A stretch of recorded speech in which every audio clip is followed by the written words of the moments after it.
Ciampea, sebuah desa yang biasanya tenang di Bogor, mendadak menjadi saksi bisu sebuah tragedi memilukan. Iwan Irawan, seorang ayah berusia 58 tahun, pada malam itu tengah bersiap menjemput putrinya. Namun, perjalanan yang seharusnya sederhana berubah menjadi peristiwa mengerikan yang merenggut nyawanya.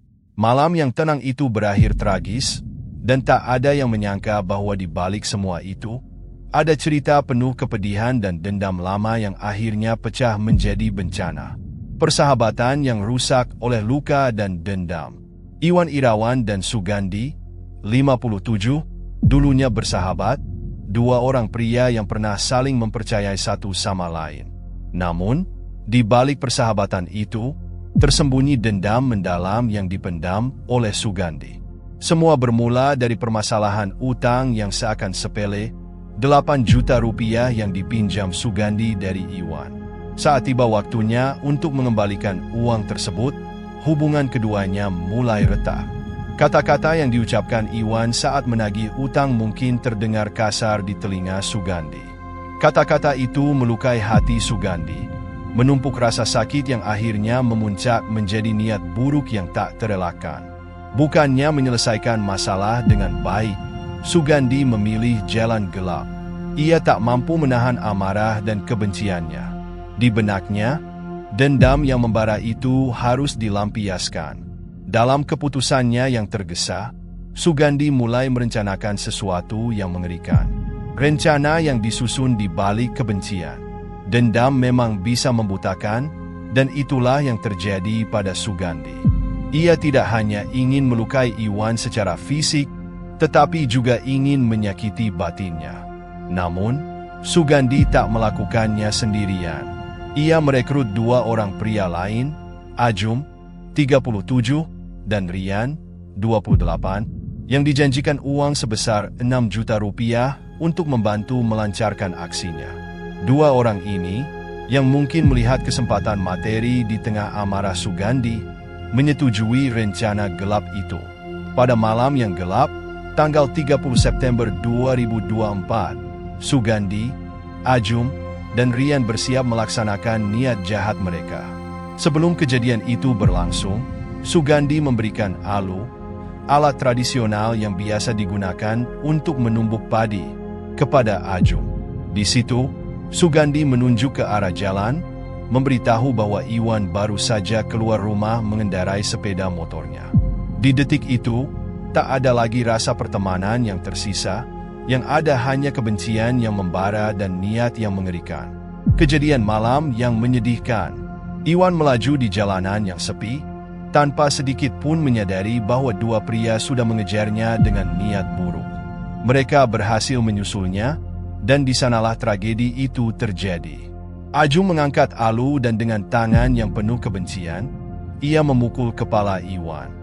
Sebuah pukulan yang keras dan dingin langsung membuat tubuh Iwan terjatuh, tak sadarkan diri. Darah segar mengalir deras dari kepalanya, meninggalkan luka yang bukan hanya fisik, tetapi juga memutuskan tali kehidupan. Iwan meninggal di tempat, sendirian di tengah malam yang sunyi.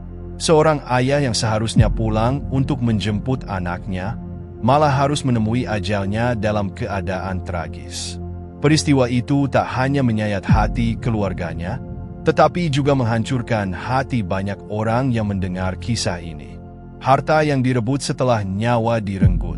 Setelah Iwan tak bernyawa, mereka tak berhenti di situ. Sepeda motor milik Iwan diambil oleh Ajum dan Rian, seolah-olah nyawa yang sudah mereka renggut belum cukup. Motor itu kemudian dijual kepada saudara Ajum di Cianjur dengan harga yang sangat rendah, hanya 2,7 juta rupiah. Dari hasil penjualan tersebut, Ajum mendapat bagian 2,1 juta rupiah, sementara Rian hanya menerima 600 ribu rupiah. Sebuah jumlah yang sungguh tak sebanding dengan harga sebuah nyawa. Penyelidikan polisi dan akhir tragis sang dalang. Kejadian ini segera memancing perhatian pihak kepolisian. Setelah beberapa hari penyelidikan, pada tanggal 22 Oktober 2024, polisi berhasil menangkap Ajum dan Rian di lokasi yang berbeda. Namun, Saat mereka melacak Sugandi, sang dalang yang merencanakan segalanya, mereka menemukan hal yang tak disangka. Sugandi ditemukan tewas, tubuhnya tergantung di pohon bambu tak jauh dari rumahnya di Ciampea.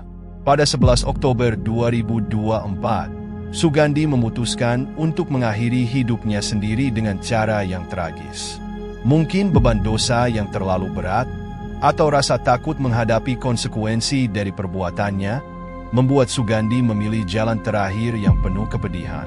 Kesimpulan, dendam yang menghancurkan semua. Kisah ini bukan sekadar cerita tentang peristiwa tragis yang merenggut nyawa Iwan Irawan. Ini adalah cerita tentang bagaimana dendam yang dipelihara bisa merusak segalanya. Hubungan, kehidupan, bahkan masa depan. Sugandi yang dulunya adalah teman, berubah menjadi musuh hanya karena rasa sakit hati yang tak termaafkan. Dan dalam perjalanannya mencari pelampiasan dendam, ia bukan hanya menghancurkan hidup Iwan, tetapi juga hidupnya sendiri. Sugandi mungkin berpikir bahwa dengan melukai Iwan, dendamnya akan terbalas. Namun pada akhirnya, yang ia temukan hanyalah kehampaan. Setelah merencanakan segalanya, ia sendiri tak sanggup menghadapi akibat dari perbuatannya. Di ujung tali gantung, Sugandi menyadari bahwa tak ada kemenangan dalam dendam. Hanya kehancuran yang menanti di akhir jalan. Dari kisah memilukan ini, kita bisa belajar banyak. Ketika kita membiarkan dendam dan amarah menguasai hati, kita tak hanya menyakiti orang lain, tetapi juga diri sendiri. Rasa sakit yang tak diobati bisa menjadi luka yang membesar, hingga akhirnya menghancurkan semuanya. Sugandi, Ajum, dan Rian kini harus mempertanggungjawabkan perbuatan mereka. Namun, bagi keluarga Iwan, luka kehilangan akan terus terasa. Kisah ini mengingatkan kita bahwa, apapun masalah yang kita hadapi, sebaiknya diselesaikan dengan cara yang bijak. Dendam hanya akan membawa kita pada kehancuran, sementara memaafkan dan mencari jalan damai adalah jalan yang lebih baik. Nyawa yang hilang tak akan pernah kembali, dan apa yang tersisa hanya penyesalan di akhir cerita.